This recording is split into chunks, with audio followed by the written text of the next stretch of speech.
Hello दोस्तों, एक बार फिर से आप सबका बहुत बहुत स्वागत है हमारे यूट्यूब चैनल लाइफ सीखुंदे में। जी हाँ दोस्तों, बताना चाहूंगा अगर आपने अभी तक हमारा चैनल सब्सक्राइब नहीं किया तो जल्द से लाल बटन को दबाकर चैनल को सब्सक्राइब कर दें, बेल आइकन को प्रेस करना ना भूलें ताकि हम आप तक पहुंचा सके अपनी वीडियो सबसे पहले और आप सुन पाए एक बेहतर स्टोरी। जी हाँ दोस्तों, बताना चाहूंगा हमारे चैनल पे हिंदी साहित्य के कवियों के बारे में, स्वतंत्रता सेनानियों के बारे में, राजा महाराजाओं के बारे में और इतिहास के बारे में पूरी जानकारी दी जाती है। तो दोस्तों बने रहे हमारे साथ वीडियो के लास्ट तक। जी हाँ दोस्तों, आज मैं आपको इस वीडियो में बताने वाला हूं एक ऐसे महान इंसान के बारे में जिनको मंद बुद्धि कहा जाता था, लेकिन उनकी बुद्धि की, उनके दिमाग की आज प्रशंसा पूरा संसार करता है। जी हाँ दोस्तों, आज मैं आपको बताने वाला हूं अल्बर्ट आइंस्टीन के जीवन के बारे में, उनके जीवन से जुड़ी घटनाओं के बारे में। तो आइए दोस्तों वीडियो को स्टार्ट करते हैं। आइए दोस्तों, बताना चाहूंगा अल्बर्ट आइंस्टीन का जन्म 14 मार्च सन 1879 को जर्मनी के उल्म शहर में हुआ था, किंतु जर्मनी के म्यूनिच शहर में वे बड़े हुए और इनकी शिक्षा का आरंभ भी यहीं से हुआ। वे बचपन में पढ़ाई में बहुत ही कमजोर थे और उनके कुछ अध्यापकों ने उन्हें मानसिक रूप से विकलांग कहना शुरू कर दिया था, अर्थात मंद बुद्धि कहते थे। आपको बताता चलूं कि 9 साल की उम्र तक वे बोलना नहीं जानते थे। वे प्रकृति के नियमों, आश्चर्य की वेदना के अनुभव, कंपास की सुई की दिशा आदि में मंत्र मुग्ध रहते थे। उन्होंने 6 साल की उम्र में सारंगी बजाना शुरू किया और अपनी पूरी जिंदगी में इसे बजाना जारी रखा। जी हाँ दोस्तों, 12 साल की उम्र में इन्होंने ज्यामिति की खोज की है, उसका सजग और कुछ परिणाम आपको बताता चलूं, और इसके साथ ही उन्होंने प्रमाण भी निकाला। 16 साल की उम्र में वे गणित के कठिन से कठिन हल को बड़ी आसानी से कर लेते थे। जी हाँ दोस्तों, अल्बर्ट आइंस्टीन की सेकेंडरी पढ़ाई 16 साल की उम्र तक खत्म हो चुकी थी।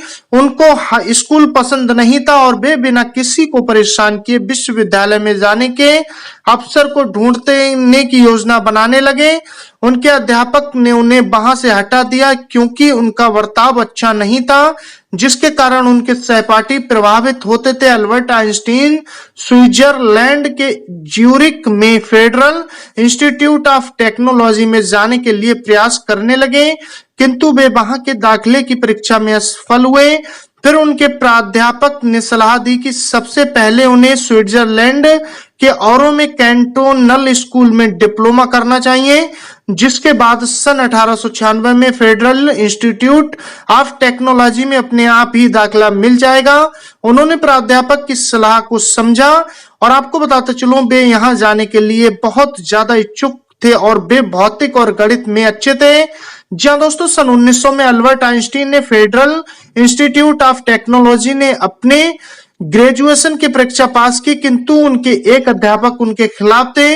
उनका कहना था कि आइंस्टीन यूजुअल यूनिवर्सिटी असिस्टेंटशिप के लिए योग्य नहीं है। सन 1902 में उन्होंने स्विट्जरलैंड के वन में पेटेंट ऑफिस में एक इंस्पेक्टर को रखा था।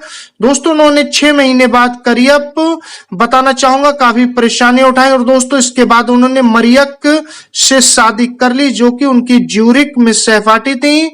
उनके 2 बेटे हुए। आपको बताता चलूं कि तब वे वर्ण में ही थे और उनकी उम्र 26 साल थी।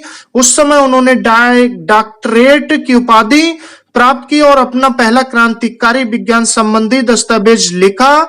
जी हाँ दोस्तों, इसी के तहत आपको बताता चलूं अल्बर्ट आइंस्टीन का कैरियर। तो दोस्तों, अल्बर्ट आइंस्टीन ने बहुत सारे दस्तावेज लिखे। इन दस्तावेजों से वे प्रसिद्ध हो गए। उनको जॉब के लिए यूनिवर्सिटी में मेहनत करनी पड़ी। सन 1909 में वर्न यूनिवर्सिटी में लेक्चरर की जॉब के बाद आइंस्टीन ने ज्यूरिक की यूनिवर्सिटी में सहयोगी प्राध्यापक के लिए अपना नाम दिया। 2 साल बाद चेकोस्लोवाकिया के प्राग शहर में जर्मन यूनिवर्सिटी में प्राध्यापक के लिए चुने गए और साथ ही 6 महीने के अंदर ही फेडरल इंस्टीट्यूट ऑफ टेक्नोलॉजी में प्राध्यापक बन गए।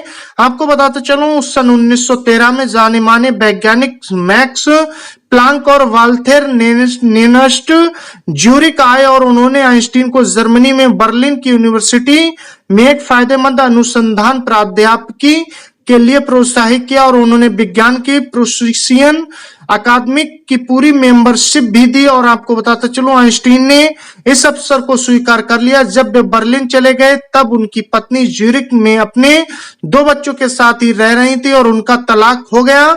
सन 1917 में आइंस्टीन ने एल्सा से शादी कर ली। जहां दोस्तों आपको बताता चलूं इसी के साथ कि आइंस्टीन ने सन 1939 में एक एटॉमिक बम की संरचना में अपना बहुत ही महत्वपूर्ण योगदान दिया। सन 1945 में आइंस्टीन ने अपना प्रसिद्ध समीकरण E बराबर mc स्क्वायर का आविष्कार किया। जी हाँ दोस्तों, इसी के तहत आपको बताता चलूं अल्बर्ट आइंस्टीन के आविष्कार। तो दोस्तों अल्बर्ट आइंस्टीन ने बहुत से आविष्कार किए जिसके लिए उनका नाम प्रसिद्ध वैज्ञानिक में गिना जाने लगा। उनके कुछ आविष्कार इस प्रकार हैं जो मैं आपको बताने वाला हूं। जैसे कि दोस्तों बताना चाहूंगा प्रकाश की क्वांटम थ्योरी। तो दोस्तों आइंस्टीन की प्रकाश की क्वांटम थ्योरी में उन्होंने ऊर्जा की छोटी थैली की रचना की जिसे फोटोन कहा जाता है, जिनमें तरंग जैसी विशेषता होती है। उनकी इस थ्योरी में उन्होंने कुछ धातुओं को इलेक्ट्रॉन्स के उत्सर्जन को समझाया। उन्होंने फोटो इलेक्ट्रॉन इफेक्ट की रचना की। इसी के तहत आपको बताते चलो नंबर 2, जी हाँ दोस्तों, E बराबर mc स्क्वायर आइंस्टीन ने द्रव्यमान और ऊर्जा के बीच एक समीकरण प्रमाणित किया। उसको आज न्यूक्लियर ऊर्जा कहते हैं। जी हाँ दोस्तों, इसके बाद आपको बताता चलो ब्रोगनियन मूवमेंट। जी हाँ दोस्तों, ये अल्बर्ट आइंस्टीन की सबसे बड़ी और सबसे अच्छी खोज कहा जाता है दोस्तों, जहां उन्होंने परमाणु के निलंबन में जिग जैक मूवमेंट का अवलोकन किया जो कि अणु और परमाणुओं के अस्तित्व के प्रमाण में सहायक है। जी हाँ दोस्तों, इसके बाद आपको बताता चलो special theory of relativity. Albert Einstein ने इस थ्योरी में समय और गति के संबंध में समझाया। इसके बाद दोस्तों आपको बताता चलूं कि general theory of relativity Albert Einstein ने प्रस्तावित किया कि गुरुत्वाकर्षण स्पेस टाइम कॉन्टिन्यूम में कर्व क्षेत्र है जो कि द्रव्यमान के होने को बताता है। इसके बाद दोस्तों आपको बताना चाहूंगा आइंस्टीन का रेफ्रिजरेटर। दोस्तों ये अल्बर्ट आइंस्टीन का सबसे छोटा आविष्कार था जिसके लिए वे प्रसिद्ध हुए। आइंस्टीन ने एक ऐसे रेफ्रिजरेटर का आविष्कार किया जिसमें अमोनिया, पानी और ब्यूटेन और ज्यादा से ज्यादा ऊर्जा का सहयोग उपयोग हो सके। उन्होंने इसमें बहुत सी विशेषताओं को ध्यान में रखकर इस रेफ्रिजरेटर का आविष्कार किया। दोस्तों इसके बाद आपको बताता चलूं कि अल्बर्ट आइंस्टीन को पुरस्कार, तो दोस्तों अल्बर्ट आइंस्टीन को निम्न पुरस्कार से नवाजा गया जैसे कि भौतिकी का नोबेल पुरस्कार और दोस्तों सन 1921 में दिया गया, मैथ्मेटिक्स में मेडल सन 1921 में दिया गया और कोप्ले मेडल सन 1925 में, मैक्स प्लांक मेडल सन 1929 में, शताब्दी के टाइम पर्सन का पुरस्कार सन 1999 में दिया गया। दोस्तों इसी के साथ आपको बताता चलूं अल्बर्ट आइंस्टीन की मृत्यु। तो दोस्तों जर्मनी में जब हिटलर शाही का समय आया तो अल्बर्ट आइंस्टीन को यहूदी होने के कारण जर्मनी छोड़कर अमेरिका के न्यूज जर्सी में आकर रहना पड़ा और अल्बर्ट आइंस्टीन वहां के प्रिंसटन कॉलेज में अपनी सेवाएं दे रहे थे और उसी समय 18 अप्रैल 1955 में उनकी मृत्यु हो गई। तो दोस्तों आपको कैसे लगी स्टोरी कमेंट्स बॉक्स में जरूर लिख के बताएं।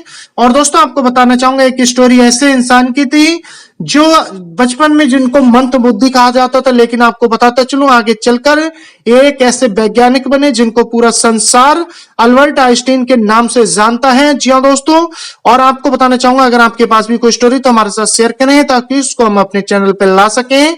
तो दोस्तों मिलते हैं फिर नेक्स्ट वीडियो में नेक्स्ट जानकारी के साथ। आपने अपना कीमती वक्त दिया, तब तक के लिए धन्यवाद।